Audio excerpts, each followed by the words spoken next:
Welcome back to Two Wheel Tuesday. We've taken you out of Charlotte and into Mazda Raceway Laguna Seca here in Monterey, California.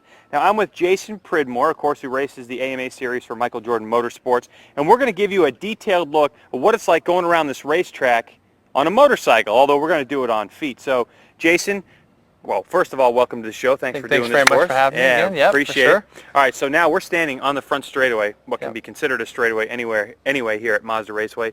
Why don't you tell us what happens when you come under the bridge? What is the motorcycle doing? What gear are you in? How fast are you going? What are the things you're looking for? Well, for sure, as you start to crest this hill, Greg, after you come out of turn 11, which is probably one of the faster places, if not the fastest place on the track, obviously, this has gotten to be pretty bumpy coming up over the top of this hill. So the bike's going to move around a lot. There's a tree down there that I look at when I come up over the top. There's some pylons usually on the inside. And you got to let the bike move around a little bit over here. And I don't think that you're going to see the MotoGP guys pinned over the top of this hill by any means. I know on our super bikes, we have to let off a little bit at the top and then get back into it a little bit on the back side of it. But the bike's going to want to move around quite a bit coming up over the top of this crest. Yeah, down here is definitely one of my favorite sections of racetrack because double apex, you really get the motorcycle leaned over. Tell us then, you're coming down the hill, this is turn 2, what happens? How many downshifts? Where are you looking? Things like that. Well, this is going to be one of the prime passing opportunities that you're going to see on the track, guys coming up over the top of the hill. Probably 2 or 3 downshifts coming down into here. Whenever I think of this turn, I think of Eddie Lawson. I think back in the 88 500 Grand Prix. Double apex corner, usually they come in, clip this first little apex, let the bike just drift out a little bit there, and then hit the second apex on the way out. And then pretty much from that point for me, I just make a straight line right over to turn 3. I think that, you know, with the horsepower these guys are going to make, you're going to see those guys getting those things upright as quick as they can around Laguna. I think it's probably one of the more physically demanding tracks that they're going to see on the circuit. So it's going to be about getting it up off the edge of the tire and getting down to the next turn. Yeah, it's true. Turn 3 is very flat. You get a nice drive out of 2, and then you come in here, Jason. Where is the apex point, and when you get to the apex, what exactly are you looking for? Well, for me, I'm always looking for the outside tiger teeth and looking for my exit point here.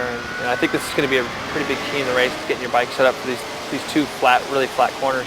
Turn 3 and 4 are probably the most technical turns because you got this big retaining wall on the inside that it's very difficult to pick markers up earlier in the turn. So by the time you get to the apex, you're already thinking about getting the bike picked up, looking at that outside edge of the tiger teeth is what I look for, just as a reminder to get the bike up off the edge of the tire. Shoot down to turn 4 underneath the bridge there, and kind of these 2 turns kind of do the same thing for me. I get that 1 marker that you see down at turn 4 there, and once it disappears out of my peripheral, I turn the bike in, and that always just seems to work really well as a visual mark for me. What kind of gear are you in turn 5? And the second question is, why do you like it so much? Second gear turn, it's cambered. And you know, I know that this is leading up to one of the most famous places in the world, up to the Corkscrew. So the turn 5 climb starts you getting up towards turn 6, then the big mountain that takes you right up to the Corkscrew. So when you're apexing turn 5, what are some of your reference markers you're looking at down this or up the hill straightaway? Yeah, there's a little hut over there that they use for a sound booth on the track days here, and I like to be somewhere in the middle of the turn looking at that track booth, and it kind of the sound booth, excuse me, and it kind of gives me an idea of where the outside edge of the track is, and I'm just driving it up to the Mazda Raceway sign up underneath the bridge. What you're looking at is the hillsides that surround Mazda Raceway Laguna Seca to give you an idea of just how high of an elevation that we're standing at. This is the climb that leads to the Corkscrew.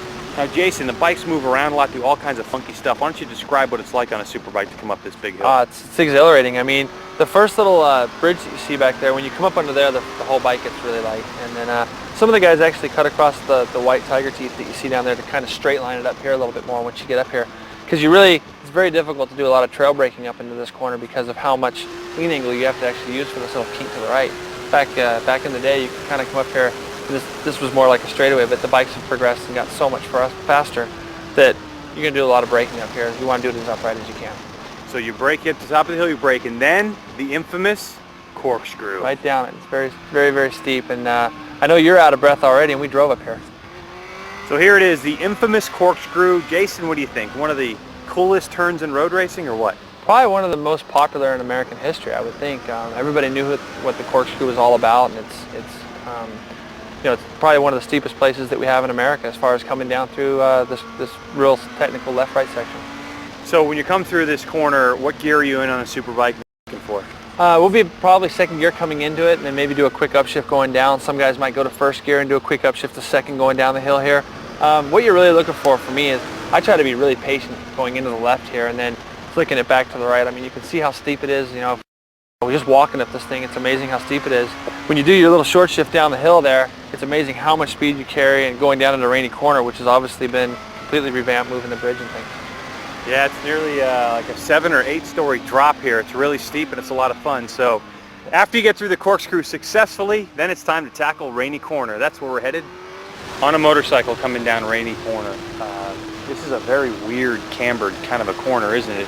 It feels weird on the motorcycle. Can you describe what it's like to come down from the Corkscrew through Rainy and heading to turn 10? I show a lot of patience in this corner, Greg. I like to come down on the Corkscrew and run it straight line all the way down. I think we've seen, Ben make passes here in the past in World Superbike, running underneath a lot of the guys, and show a lot of patience right in the middle of the corner, and then use a lot of exit down through here. I think at this point here, late in the race, you're thinking about the move that you can make on somebody in turn 11, and I think turn 9 can really set you up for that, how you cut into turn 10 and get on the back of somebody going into turn 11. The run out of turn 10, coming to turn 11, what happens? What are you doing physically on the bike? Well, this is where it all gets set up. You come out of turn 10 and into the slowest corner on the track, 11. And this turn's caught out some really big names over the years for sure, and you want to try to get in here, be patient again getting in, but on that last lap, when you have somebody up your back, I mean, the start-finish line's not that far up. You just have to try to get the best drive you can out of here. But, get through here, and where it's really going to be important is getting the power on the ground and getting that run up over turn 1. This has always been one of my Achilles heels here at this place. I always seem to try to want to get in here too deep, and I always blow the exit because I'm still trying to get the bike slowed down. What I have found worked for me is just to be a little bit more patient coming into the turn. And realize that the exit here is everything. You want to try to get the bike picked up right as early as you can, get that center part of the tire on the ground and accelerate. And once you get in the throttle, you want to stay in it. I find myself sometimes being in and out of the throttle like a lot of the novice guys are, and that's something I've been working on in this turn for many years. But I think on the MotoGP bikes, those guys have such great throttle control, such an uncanny ability to get those things up right quick that it's going to be fun watching them coming off here. And the sound from those bikes is just going to reverberate all the way back into the mountainside. Well, Jason, thank you for this lap around. Thanks so much. We certainly hope that you enjoyed it, giving you a little bit more insight into what goes on here, because we know you're headed to Mazda Raceway Laguna Seca to check out the first MotoGP event in 11 years. Have a good time.